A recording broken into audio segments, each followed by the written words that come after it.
premier montage de l'année. L'atelier de taxidermie du musée de zoologie à Lausanne. Bon, moi, je vais principalement préparer les oiseaux, c'est les animaux que je reçois le plus ici au musée. Et puis autrement, c'est de la préparation pour les expositions, de l'entretien des animaux plus anciens qui sont préparés. C'est plutôt agréable, notamment parce que je peux travailler avec des animaux qui sont totalement récupérés. Je n'ai pas de clients, si on veut, à part le musée. Et puis, ça me permet d'avoir un travail extrêmement varié. Dernièrement, un chat à deux têtes. Et je ne sais pas pourquoi ça m'a ému autant. Ça, c'est simplement le dernier, mais autrement, il y a d'autres animaux marquants. Je reçois surtout des pièces qui sont très belles.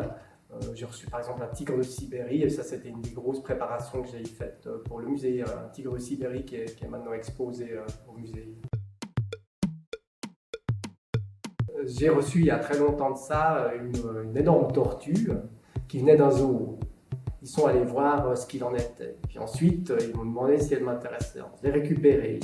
Je me suis retrouvé devant une énorme boîte fermée et moi j'avais jamais préparé de tortue, j'avais lu quelques petits articles sur comment on préparait les tortues, donc il a fallu absolument tout découvrir et c'est des souvenirs absolument atroces de comment il faut découper une carapace extrêmement épaisse. On essaye d'abord avec une petite scie, il y a la sauteuse, il y a la tronçonneuse à disque. Et après, il m'a encore fallu 3 jours pour déboîter tout ça, me fabriquer les outils pour accéder à l'intérieur, décoller la colonne vertébrale. Enfin, c'est un travail de fou. Et puis ensuite, il faut, entre guillemets, empailler, taxidermiser cette grande tortue. Et puis on a aussi assez peu d'idées, et on est un peu perdu devant cette énorme boîte, ces chairs qui dépassent et autres.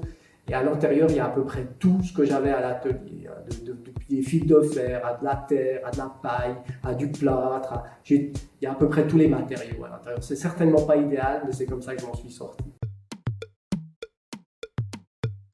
En ce moment, il y a une exposition sur les animaux disparus. On a par exemple un grand pingouin qui est une espèce éteinte.